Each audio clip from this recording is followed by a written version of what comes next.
అందరి సంకల్పం వచ్చింది ప్రాంతాన్ని ఉపవాస దీక్షతో వచ్చింది.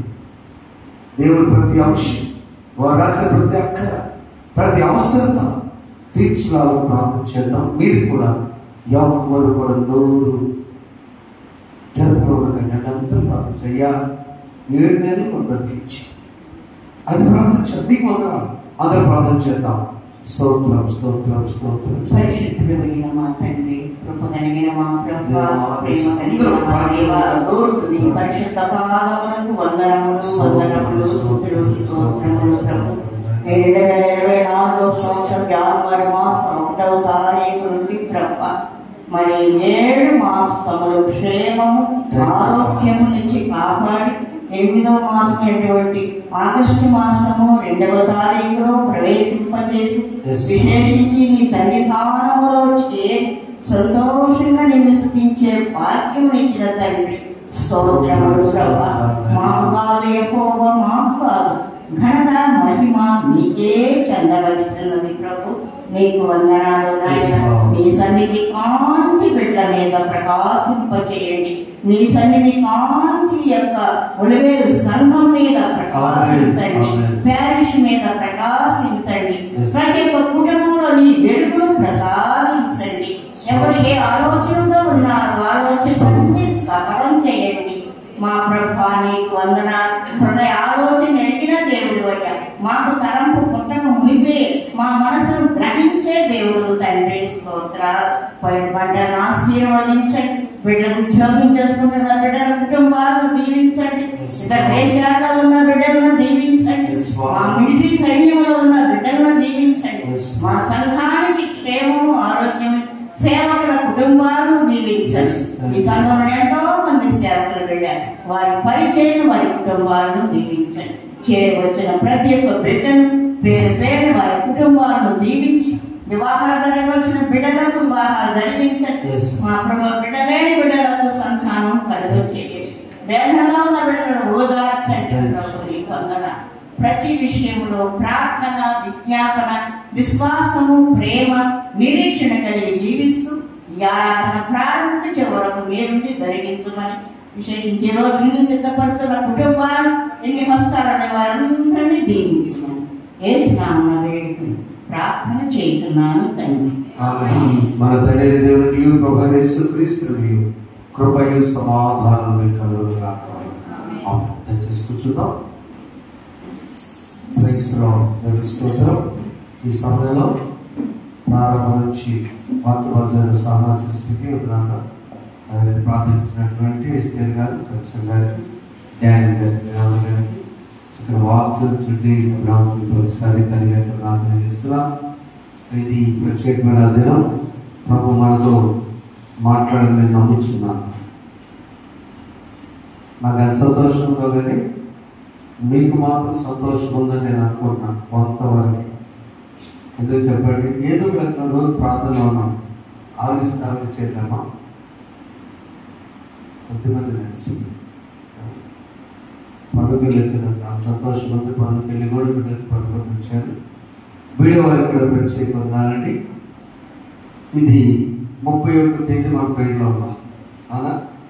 స్వార్థనానికి 1వ తేదీ ఉదయం, నిన్న ఉదయం ప్రార్థనలో ఉన్నాం. ఎందుకు?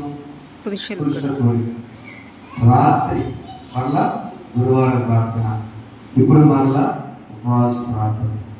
నేనైతే మన ఉదయం చాలా పనులు కూడా సరే నా సంగతి కృష్ణపురి కనుక రాత్రి బోధకూరులో ఉన్నాం. అంటే ఒక దైవజనుడు చెప్పాడు, ఆయన అన్నాడు, నా ఊపిరి ఉన్నంత వరకు ఈ రోజు కూడా నేను బైబిల్ ఒక్క మాట అయినా ఎవరు చెప్పకుండా నిద్రపోకూడదని ప్రార్థన చేశాడు. అప్పుడు ఒకసారి ఏంటి ఎప్పుడు ప్రార్థన అనుకోవద్దు. సర్వజనులారా ఆదరణ చదువుకుంటే ఎంత కదా నగనము 100వ కీర్తన ఏముంది? 100వ కీర్తన ఏమవుతుంది? సమస్త జనులారా యెహోవాకు ఉత్సాహం. నిజమే, మన సౌజన్య ట్రైన్కి వెళ్ళాలంటే అభివృద్ధిగా 3 రోజులనే అవునా? చౌర సౌజన్య ఈ రోజున సంతోష ప్రాంతంకి వెళ్ళగలదా? వెళ్ళలేదు. రాత్రి ప్రార్థన చేస్తే నేను 3వ రోజు 11వ రోజు.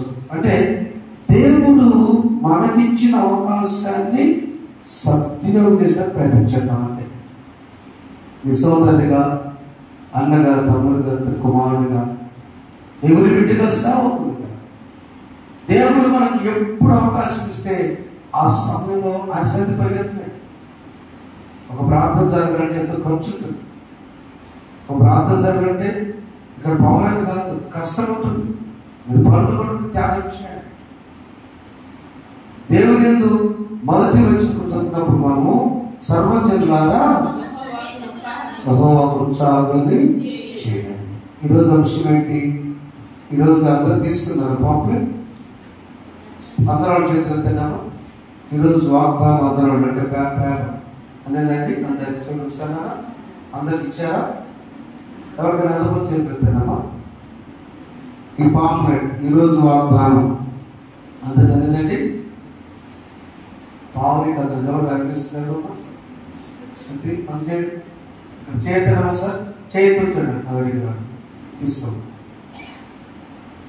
అందరూ వాడు సార్ మాకు తీసుకోలేదా? ఉన్నామా? అందరూ వాడు చేతికి రానివాడు. Okay right. అందరూ చదువుకుందాం.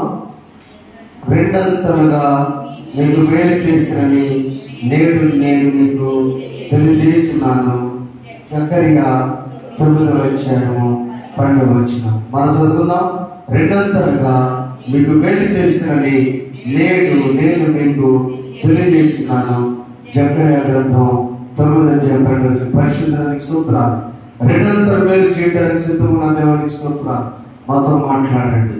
యేసు నామములో వేడుకొంచున్నాం తండ్రి, ఆమేన్. ప్రియమైన దేవుని బిడ్డలారా, ఈ రెండంతల ఆశీర్వాదం కావాలంటే జకరియా గ్రంథం 9వ అధ్యాయం ఒకసారి చూద్దాం. జకరియా గ్రంథము 9వ అధ్యాయము సార్ ప్రారంభించి మనం చూసినప్పుడు దేవుడి చెట్టు ఈ యొక్క మాటల్లో ఉన్నటువంటి ఉద్దేశాన్ని మనం ధ్యానం చేసుకున్నప్పుడు చదవండి. 9వ అధ్యాయంలో ఈ వాక్యం తీసుకున్నాను ఒకసారి.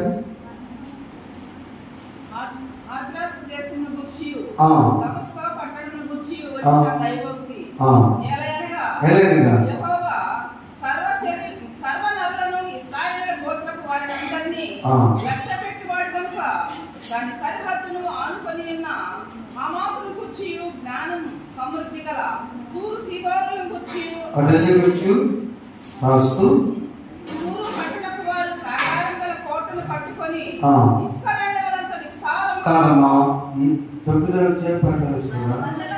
బంధకములలో పడి నిరీక్షణ వాళ్ళ మీ నోటిన వాళ్ళ ప్రవేశించుడి.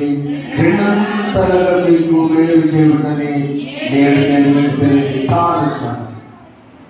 బంధకములో ఎవరుండారంటే కోటలో నుంచి బయటికి వెళ్ళిన వారు. కోట అంటే ఒక రాజుగారు ఉండేటువంటి గృహములకు చుట్టూ ఉన్న గోడని కోట అంటారు. మన పూరింటి దగ్గర కట్టేదాన్ని తడి కట్టారు.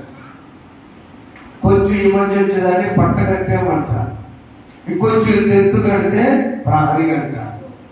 రాజుగారి ప్యాలెస్ కి చుట్టూ కట్టేదాన్ని కోట అంటారు. అంటే మనుషులు కనిపించరు. మన ప్రహరీ కనపడుతుంది కదా, మనుషులు కనిపించడం కాదు, శత్రువులు రావాలన్నా కూడా ఆ కోటలోకి రావాలంటే చాలా కష్టం. గాజు పెంకులు పెట్టి పైన ఖచ్చితంగా కడతారు. అది కోట.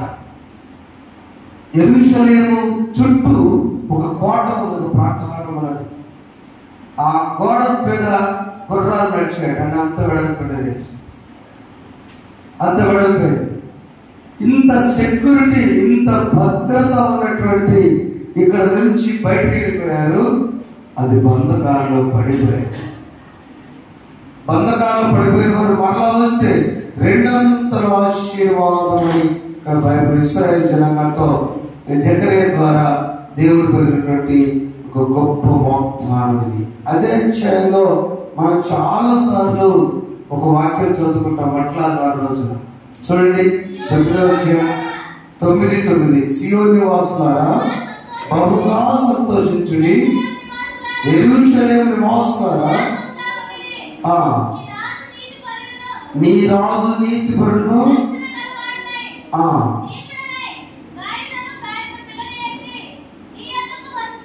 అంతే. ఒక రాజుగారు వస్తున్నాడు ఈ బంధకాలను విడిపించడానికి. నువ్వే కోటలోనే ఉండు, కోటలో నుంచి బయటకు వెళ్ళాలి. కోటలో ఉంటే సెక్యూరిటీ ఎంతమ్మా, కోటలో ఉంటే మహారాణి గారు రాజు గారు బొట్టులు ఉంటారు కదా చుట్టూ కోట. అయితే ఆ కోటల నుంచి బయటకు వెళ్ళినాక బంధకాల్లో ఎవరిపడితే వాళ్ళు అరెస్ట్ చేయడం చేస్తారు. తప్పిపోయిన కుమారుడు తన ఇంట్లో నాన్నగారి భద్రతలో ఉన్నాడు, అన్నయ్య ప్రేమ దగ్గర ఉన్నాడు. వారిద్దరు వాళ్ళ ఇల్లు హాయిగా ఉంది. వాళ్ళ అమ్మగారి నుంచి రాయన బైబిల్లో తండ్రి ఇద్దరు కొడుకులు హాయిగా ఉన్నారు. ధనానికి బాధ లేదు, జనానికి బాధ లేదు, ఆహారానికి బాధ లేదు, అన్ని విషయాలు పరివారానికి బాధ లేదు. ఇలాంటి పరిస్థితుల్లో వారి ఆనందం ఉన్నటువంటి ఆ చక్కని గృహం, ఆ మంచి ఇంటి దగ్గర నుంచి కావాలని కోరుకు తెచ్చుకొని 3 నాలుగు చెప్పాను. ఒకటిది నాకు తెలుసు, రెండోది నాది నాకు పంచు, నాకు తెలుసు నాకు పంచు. కోడలారా జాగ్రత్త, ఏమి తెలుసు నీకు అప్పుడే పంచడానికి. కాయ నా బియ్యం నా కాయ పక్కన అంతేనమ్మా, పెళ్ళయిందో లేదు పెట్టు పక్కన. ఎందుకు చిన్న రీజన్ చెప్తున్నా, నా కుమార్తెని చెప్తున్నా, మనోరుడు కాదు, నేను వీడియోలో చాలా చూస్తున్నాను. ఎందుకు ఆ పాపకి తెలిస్తే వాటిదంటే వాళ్ళ అమ్మగారింటికి ఊరు కలిసి అన్నగారికి తింటే వాళ్ళ అత్తగారు బాడీది, ఎవరన్నా వాళ్ళైతే తాళా వేసి వెళ్ళిపోవచ్చు. ఇదే చిన్న రీజన్. తర్వాత ఏడుస్తుంది ఆ పాప.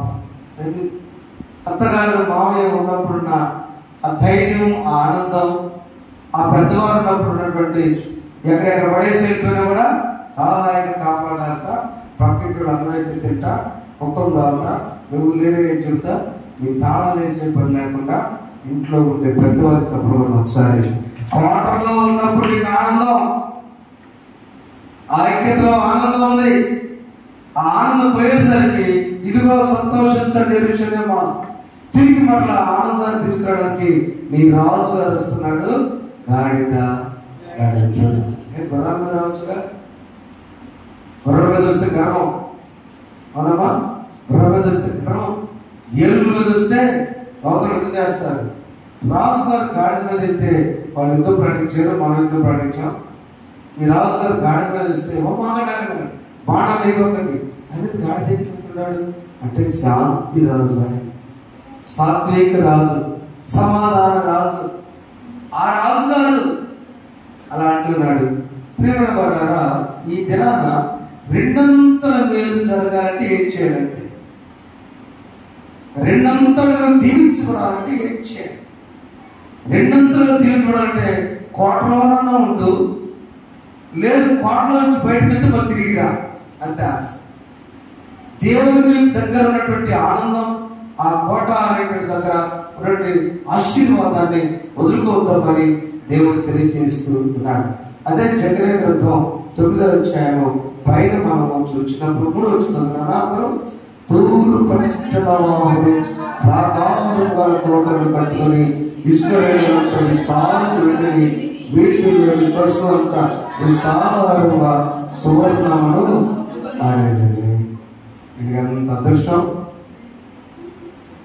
పశు పూడుస్తుంటే బంగారం ముక్కలు దొరుకుతాయంట, అవునా?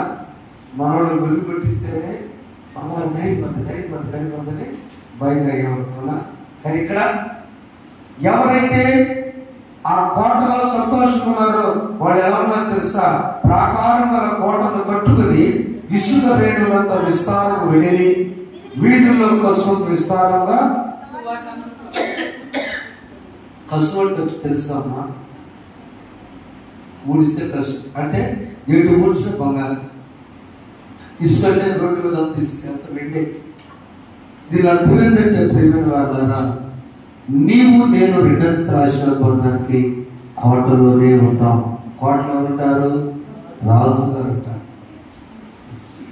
కోటలో ఎవరుంటారు సైనికులు ఉంటారు, కోటలో ఎవరుంటారు ఆహారం పెట్టేటువంటి పనివారు ఉంటారు, కోటలో ఎవరుంటారు అనాథగా వస్తే వైద్యులు ఉంటారు, కోటలో ఎవరుంటారు 24 గంటలు కూడా కాపలా కాసే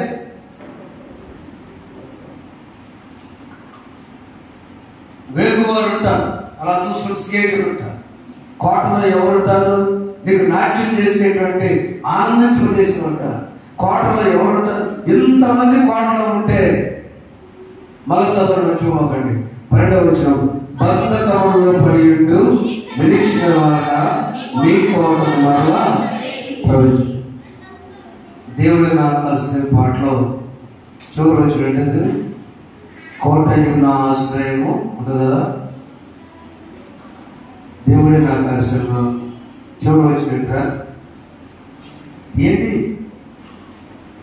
దేవుడి ఆకాశంలో చివరి వచ్చిన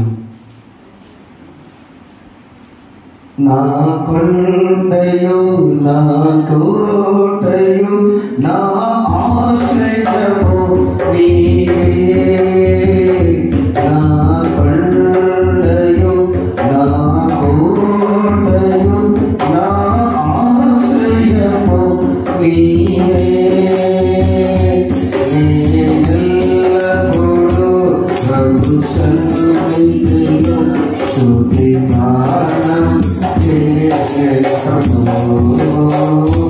నేనెల్లప్పుడూ ప్రభు సన్నిధిలో స్తుతి గానము చేసేదను.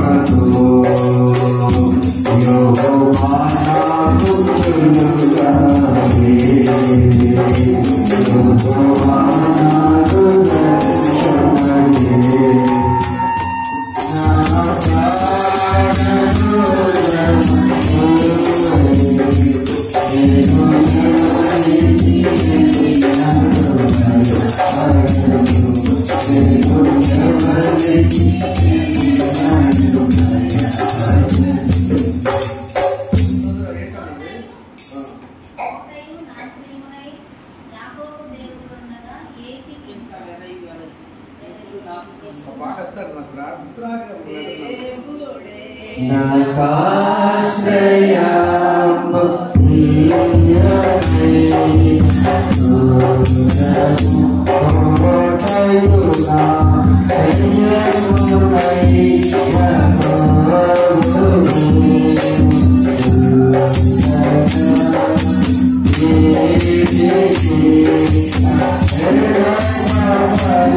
యాకోబు దేవుడు నాకుంటే, కోటగా ఉంటే ఎప్పుడు నాకు పండగే.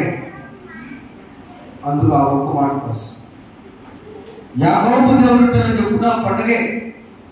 ఎందుకు యాకోబు దేవుడిని రాశారంటే పాట రచిత రెండంతల ఆశీర్వాదాలు కన్నీరు ఎప్పుడైతే వస్తుందో అక్కడి నుంచే ప్రారంభమవుతాయి. ఆది కాండము బంధకాల నుంచి బయటపడాలి, వద్దు బంధకాల నుంచి బయటపడడానికి ఇష్టపడాలి. ఆది కాండము 24వ అధ్యాయము, ఆది కాండము 25వ అధ్యాయము 21వ వచనము చదువుతాము.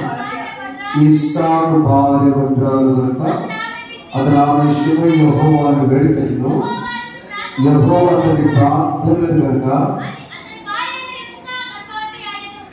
ఇక్కడ జరిగిన సందర్భం ఏంటంటే అబ్రహాము చనిపోయాడు, తన భార్య శారమ్మ చనిపోయాడు, ఇస్సాకు ఒంటరివాడు. ఇస్సాకు ఒంటరివాడు అయినప్పుడు వేదనగా ఉన్నాడు. రెబెక్కమ్మ ఇస్సాకు ఎవరు జంట 60 సంవత్సరాలు నా పిల్లలు లేదు. ఆ పరిస్థితుల్లో తల్లి లేదు, తండ్రి లేదు, పెద్ద సంపద అప్పగించాడు, విశ్వాస జీవితాన్ని అప్పగించాడు. ఆ పరిస్థితుల్లో ఇస్సాకు పరిస్థితి ఎలా ఉందంటే బంధకం, బయట రాని పరిస్థితి. ఆ పరిస్థితుల్లో దేవుడు ఏం చేశాడంటే 11వ వచనంలో నువ్వెందుకు దిగులు పడతావు అని ఇస్సాకుతో మాట ఇచ్చాడు. చదవండి అందరం. అబ్రాహాము పొందిన తర్వాత దేవుడి కుమారుడు ఇస్సాకును గట్టి చంపడం ఒకసారి వేదనే పండగలో ఉంటే దేవుడు ఆశీర్వదించాడు. ఎలాంటి ఆశీర్వాదం అంటే, ఆగు, మీ నాన్నకు ఒకడే కొడుకు, నీకు 2 కొడుకులు వేస్తున్నావు. ఎందుకు కదా 23వ వచనంలో 2 జనములు నీ గర్భములో కలవు, 2 జనపదములు నీ కడుపు నుండి ప్రత్యేకంగా వచ్చాను. జన చూసారమ్మా, వరిలో చెప్పండి, చేపల జన పాప జాతర తిడతా ఇసుకున్నట్టు చూస్తారుగా, చేపలు దొరుకుతున్నారు మొహం. ఆ కోపం చేప దొరికి తెచ్చు ఖచ్చితంగా నువ్వు అర్థమేగా తెలుసు నాకు. అందుకే నాకు ఎక్కడ దొరుకుతాను.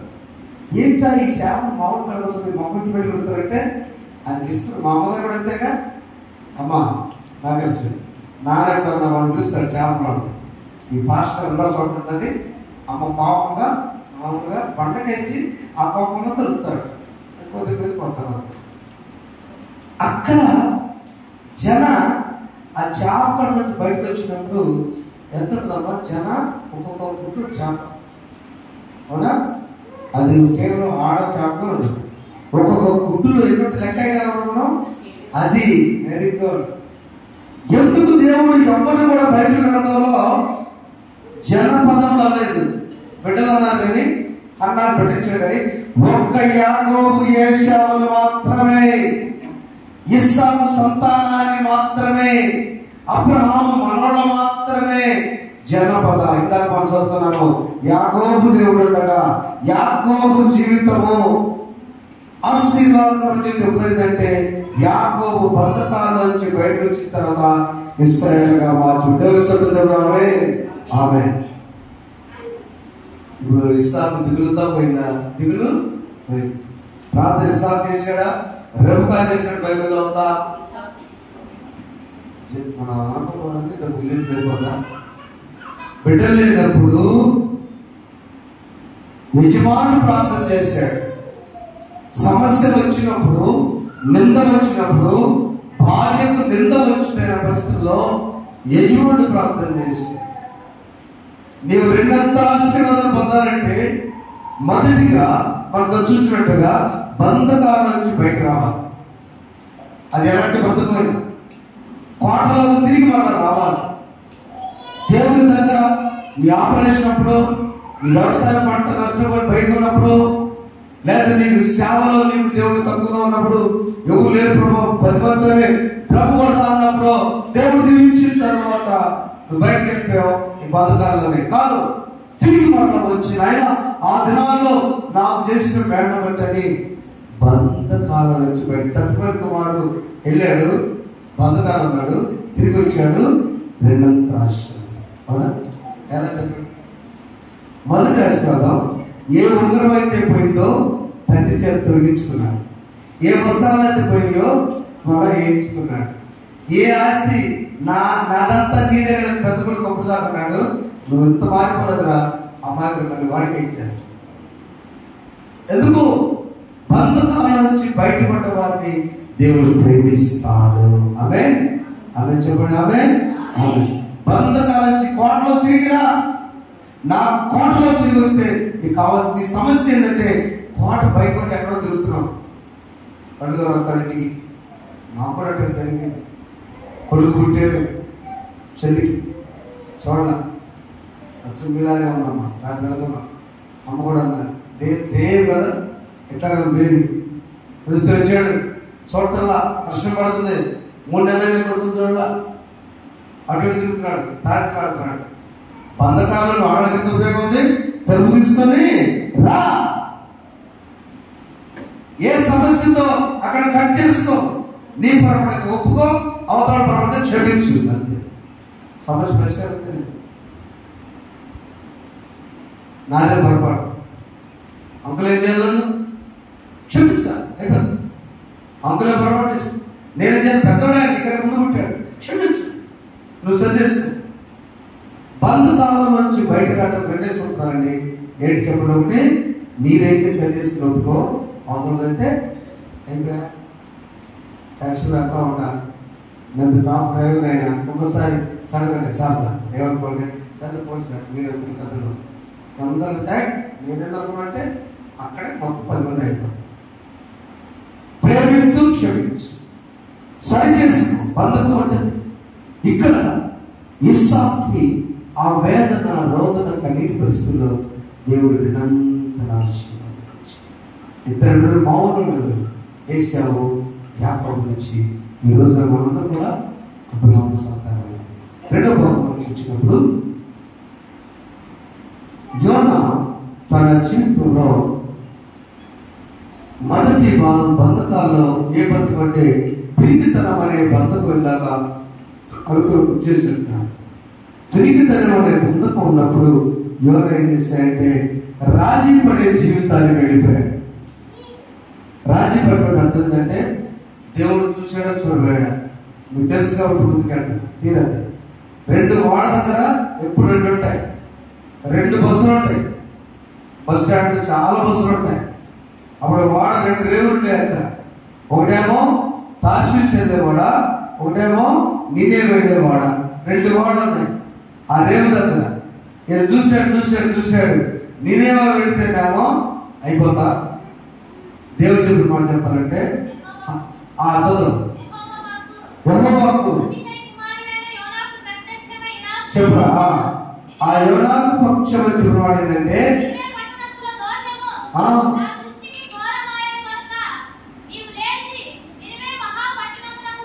పోయి చాలా సరి చేసుకోండి, బంధకాలంలో ఉన్నారు, తిరిగి కోటలోకి రండి అని సువార్త చెప్పండి పంపించాడు. దేవుని నేనే పట్టణస్తులు దేవుని దూరంగా ఉన్నారు, వాళ్ళు నేను ఆశ్రయించబోతున్నాను చెప్పాయి అంటే నేనేమంటే నాకెందుకు ఆ బాధ, కష్టం కదా అని చెప్పి నాశిష్. కానీ దేవుడు పట్టుకొని మొదటి ప్రాణగండం, మొదటి ఆశీర్వాదం ప్రాణగండం సముద్రంలో పడేస్తే దేవుడు మొదటి ఆశీర్వాదం ప్రాణాన్ని కాపాడు. రెండవ ఆశీర్వాదం 3 దినాలు నీడలో ఉన్నా కూడా ఆయన చాప కడుపులో భద్రపరచబడ్డాడు. ఒక్క మాట నడుతున్నాడు చూడండి, అందరూ చూడండి. యోనా చాప కడుపులో ఉన్నాడని యోనాకు తెలుసా? తెలుసా? చదువుతాడు యోనాకు తెలుసు చాప కడుపులో ఉన్నాడని. చాప కడుపులా తెలియదు కరెక్ట్ తెలుసా? ఏమని ప్రార్థన చేస్తాడు? అయ్యా ఆ చేప సొన యోనా శరీరం తగ్గుతుంటే సముద్రం అగాధ జలంలో నాసు తగ్గుతున్నాడు. భాష బట్టి నాసు సొన తెలియదు. అసలు ఆయన జ్ఞానం గుర్తురాట్లా. నీళ్ళలో పట్టు నేను ఎక్కడ బతుకుతాను? చాలా మంది క్రైస్తవులు అనుకుంటారు నేను చాలా సమస్యలో అయిపోయా, మునిగిపోయా, పాతాళం పడిపోయారు.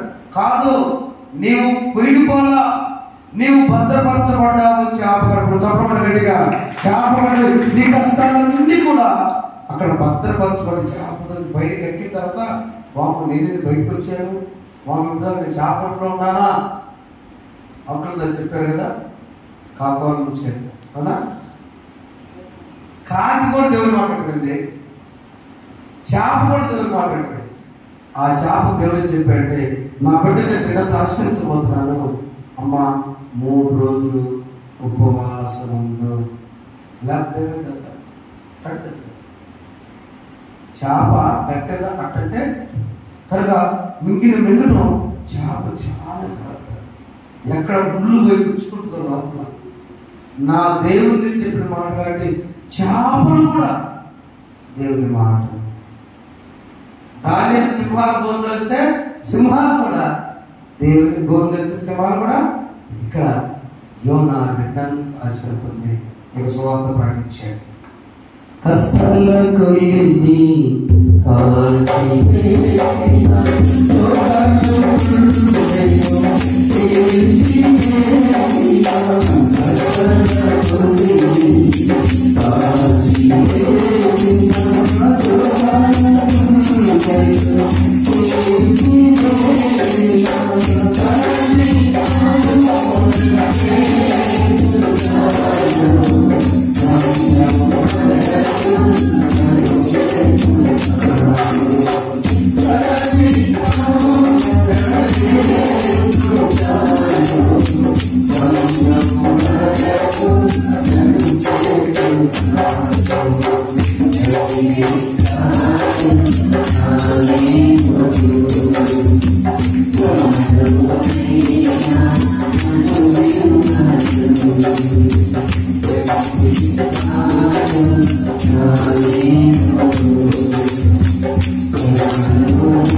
కష్టాలన్నీ కలిసి గొడ్డల్ని కనుక సారబెట్టాలి, కొలిలో పెడితే ఎర్రగా వచ్చి పొద్దున వచ్చిందాకా కాలుస్తూనే ఉంటారు అవునా.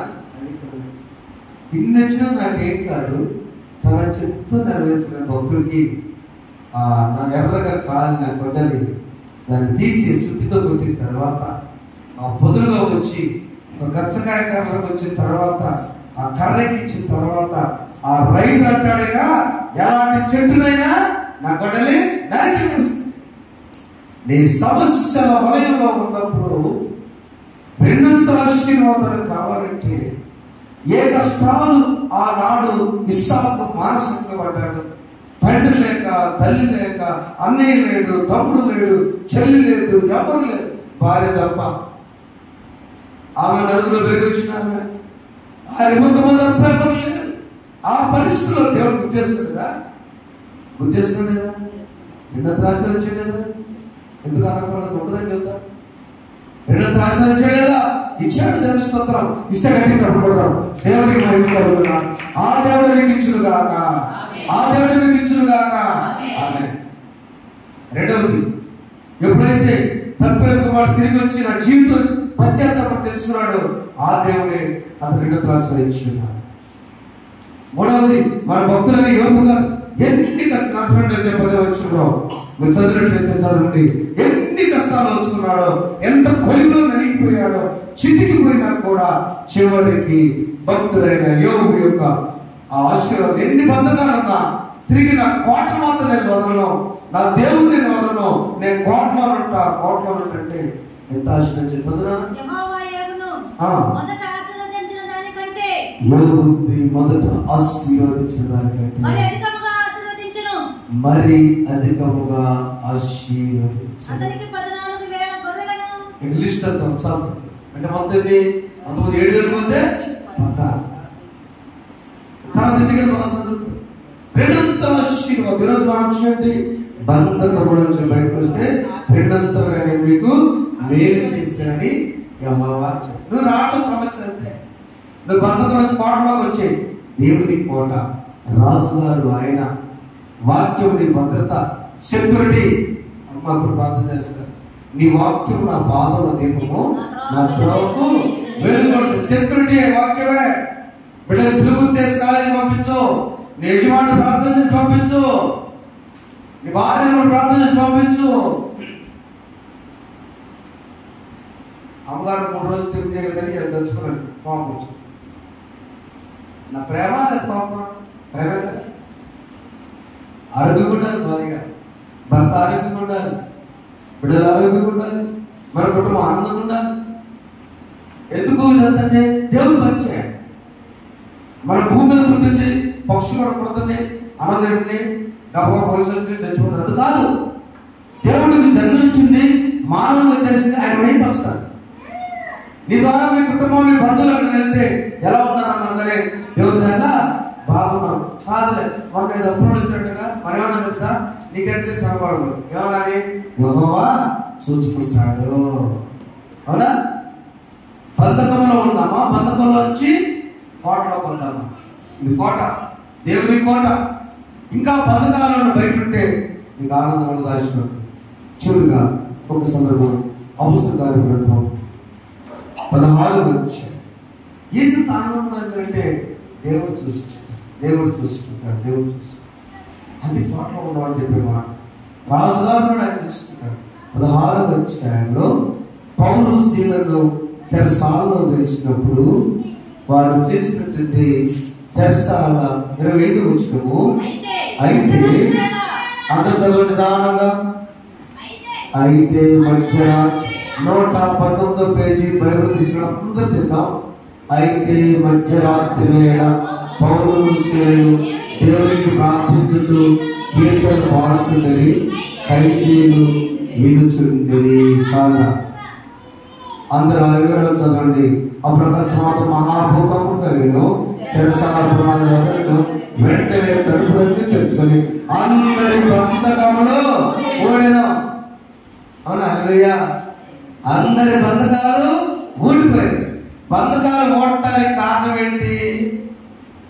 దేవుడు చూచాడు. ఆ రోమన్ జైలర్స్ జైల్లో ఎట్లేస్తారంటే ఒక చెక్కలో నుంచి పంపిస్తారు. చెయ్యి ఒక పెద్ద వేదాంత ప్రొఫెసర్ చెప్పారు, ఈ చెక్కలోకి పంపిస్తారు. ఇక్కడ చెక్కతో తాళాలు వేస్తారు. ఆల్మోస్ట్ అన్నం తినడానికి రావు, నోటితో తినాలి అన్నం.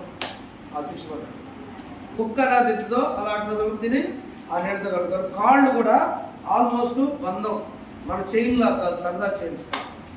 ఆ పరిస్థితుల్లో దేవుడు చూసి వీరు పాటలు పాడతారు కానీ వాళ్ళు చప్పలు కొట్టడానికి చేతులు సరిచేద్దాం అనుకున్నాడు. అక్కడ జరిగిన సందర్భం ఏంటంటే, ఎప్పుడైతే భూకంపం వచ్చిందో భూకంపానికి మీరు సంబంధం చేయించారు. క్లియర్గా ఆలోచిస్తే భూకంపం ఇల్లు పడింది కదమ్మా.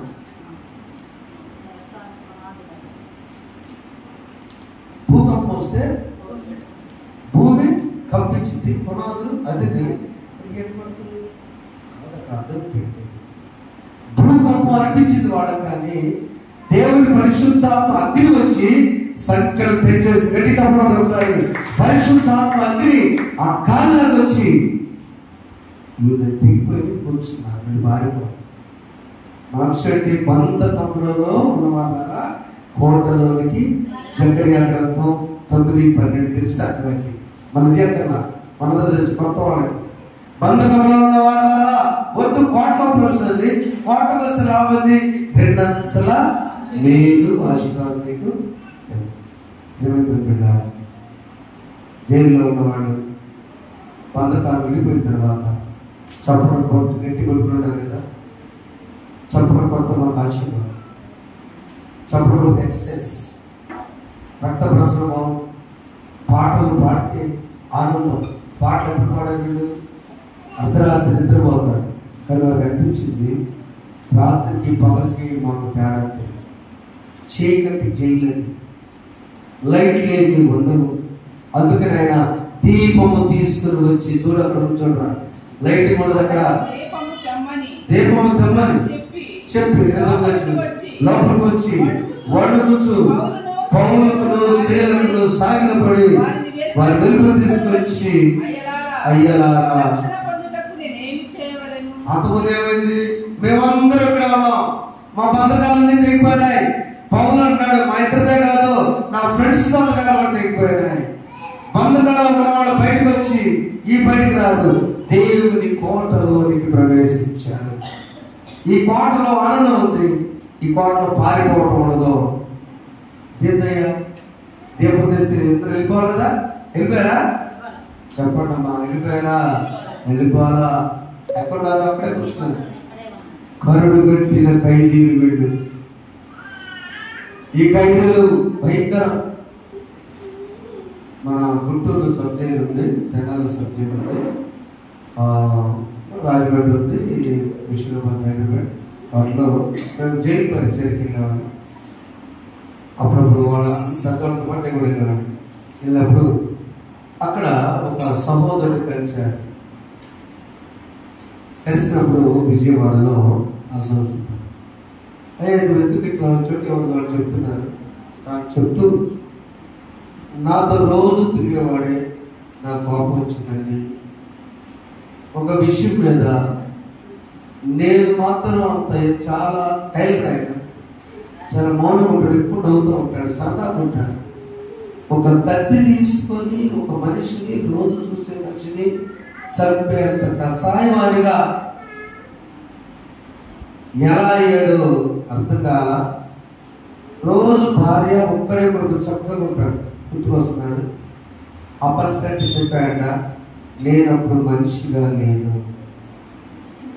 నేను మామూలు మనిషి అంత నవ్వుతూ ఉంటాను అని చెప్పి బైబిల్ చదివిన తర్వాత రక్షణ పడటానికి దగ్గరకు వచ్చి ఇప్పుడు అడుగుతున్నాడు, నిజంగా ఈ బంధకాల నుంచి నేను ఏదో రోజు బయటకు వెళ్తే మొట్టమొదటి నేను ఆ కుటుంబం దగ్గరికి వెళ్ళి పాదాల మీద పడి క్షమాపణ అడిగి, నా కష్టం అంతా నాకు ఒక్కడే కొడుకు, ఒక్కడే భార్య, నా కష్టం అంతా తీసుకెళ్ళి ఆ నేను చంపిన వ్యక్తికి జీవితాంతం జీవితం చేస్తాను. కానీ అది విన్నాడు దూరం నుంచి నా చేయలేదు, పశ్చాత్తాపము కన్నీరు రావట్లేదు. కానీ తన మాటల్లో విన్నాడు, అయ్యా వెళ్ళు, నువ్వు నీ జీవితం మార్చు. పిల్లి సుధా, అమ్మా పిల్లి సుధా తెలుసు కదా, మైక్ పెట్టి కనకరాత్రి విజయవాడ చేయి, మాకెంతో సాధించు. ఏమిటంటే మనిషిని, ప్రేమ గల మనిషిని ఈ అపాలన చేస్తుంటే పశువుగా మారుస్తుంది. బంధకాల నుంచి బయటకండి, మనిషిగా ఉంటారు కొద్దు, పశువుగా అవుతుంది. మనకి దేవుని బిడ్డగా ఇంట్లో ఏం చేయాలి, మనం పాటలు పాడాలి. పౌలు పాట పాట పౌలు శీలను బంధించి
చివరిగా ఇవ్వడం జరుగుతుంది. 31వ అధ్యాయం 17వ వచనంలో బైబిల్ అండర్లైన్ చేస్తున్నాం.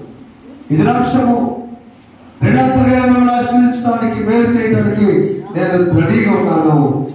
నీవు బంధకాల నుంచి బయటికి రాజుగారి కోటలో ప్రవేశించు. ఎక్కడి నుంచి వెళ్ళావో, ఏ విశ్వాసం విడిచిపెట్టావో వచ్చేసి దేవుడు అంటున్నాడు, నేను ఆశీర్వదిస్తాను. రెండంతలు ఆశిస్తాను, ఆనాడు ఇస్తాను. వేలంతున్న రెండు, అవునండి, దేవుడు ఆశీర్వదించాడు. ఏవో భక్తులు నష్టపోతే రెండంతలు ఆశీర్వాదం దేవుడు ఇచ్చాడు. తప్పేదో మనం తిరిగి వస్తే రెండంతలు ఆశీర్వదించాడు. నిన్ను నన్ను కోటలోకి ప్రవేశిస్తాం.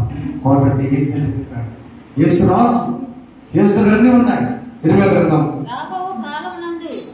రాబో చూద్దామా, రాబో కాలమునందు నీకు మేలు కలుగునందుక ఉన్నది. అందరూ చదవండి. నీ పిల్లలు తిరిగి తమ స్వదేశములకు వచ్చెదరు, ఇదే యెహోవా కృప. మరి చదవండి ఒకసారి. 654 పేజీ 31వ అధ్యాయం 20వ గ్రంథం 17వ చదవండి. రాబో కాలమునందు నీకు మేలు కలుగునందుక నమ్మిక కలిగి నీ పిల్లలు తిరిగి తమ ఏది పిల్లలంటే ఏది పోగొట్టుకున్నావో అది నీకు వచ్చునుగాక. నీ పిల్లలు తరతరము దీవించబడుదురుగాక. నీ కుటుంబం సమాధానం కలుగుగాక. నీ ఫలము దీవించబడుగాక. యాత్రాత్మిక వర్ధులుగాక. సంతానప్రాప్తి కలుగుగాక. రక్షణ వాక్యంతో నిన్ను ఆనందింపచేయునుగాక. సౌరులెత్తి మరచిన ప్రార్థన చేస్తాం. అందరి ధన్యవాదాలు. నిరంతర దేవాది దేవుడి దిన మనతో మాట్లాడిన ప్రతి మాట నిజంగా అందరూ ఇస్తుందా నేను మేలు చేయటానికి రెండంతరం మేలు చేస్తే నేను మీకు తెలియజేసినాడు. ప్రార్థన చేసుకుందాం. ప్రార్థన చేసుకుందాం.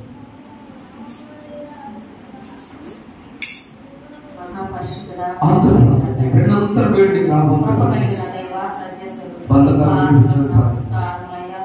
భూమి ఆకాశంలో సృష్టించిన సర్వశక్తిమంతుడా నీకు వందనములు ప్రభువా. ఇదిగో నా నాయనా ప్రభువా, ఈ మాసము 8వ మాసంలో ప్రవేశించి 2వ దినంలో ప్రభువా మమ్మల్ని అందరినీ సురక్షితముగా కాచి కాపాడిన విధానం మీకు స్తోత్రములు తండ్రి. ఇదిగో నా తండ్రి తన కోడి రెక్కల కింద బిడలు ఎలా ఏ రీతిగా కాపాడునో ఆ రీతిగా మమ్మల్ని అందరినీ ఇంతవరకు కాచిన దేవానికి వందనములు ప్రభువా. అయ్యా విశ్వాసులుగా ఉన్నామేమో ప్రభువా, విశ్వాసంతో జీవించిన ప్రభువా అందరికీ దయచేయండి అయ్యా. ఆవగిందలో 60వ వంతు విశ్వాసం కలిగి నీ యందు భయభక్తులు కలిగి నీ యందు ప్రభువా మేమందరం స్తుతించే భాగ్యం మాకు అందరికీ దయచేయమని అడుగుచు ఉన్నాం ప్రభువా. ప్రార్థన యందున ప్రభువా ప్రార్థన ఆలకించే దేవుడు మీరే ప్రభువా. నిన్ను ఆరాధిస్తూ ఉన్నాను తండ్రి. మా వరవేమని అడుగుచు ఉన్నాం దేవా.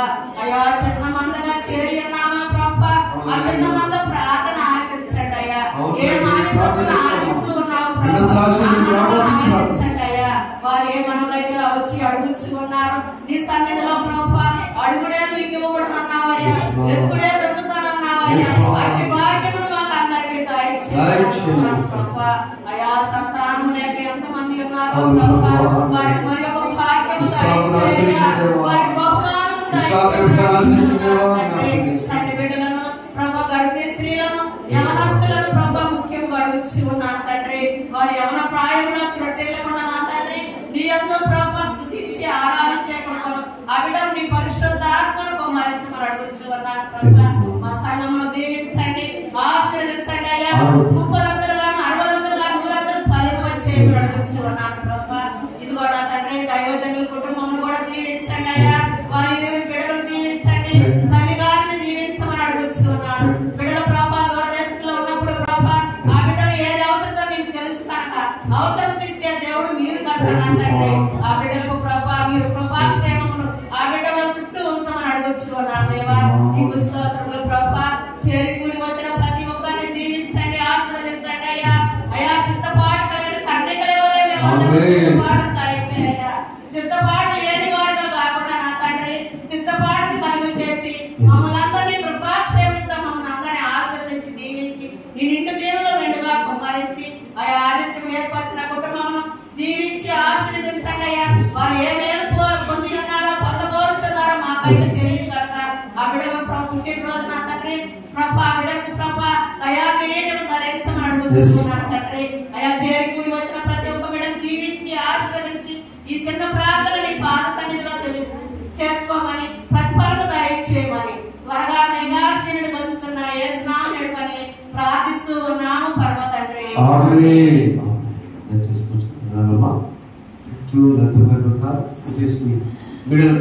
బిడ్డారా రెండవ రాష్ట్ర కావాలంటే సింపుల్ ఏదో బంధుకు మాత్రమే దేవుడి సరికి రాకుండా పనులు ఉంటాయి, సమయం ఉండదు, డ్యూటీస్ ఉంటాయి, బంధువులు వస్తారు. ఆ బంధుకాన్ని తొలగించి దేవుడి సరికి రండి, ఆశీర్వాదం కాంగ్రెస్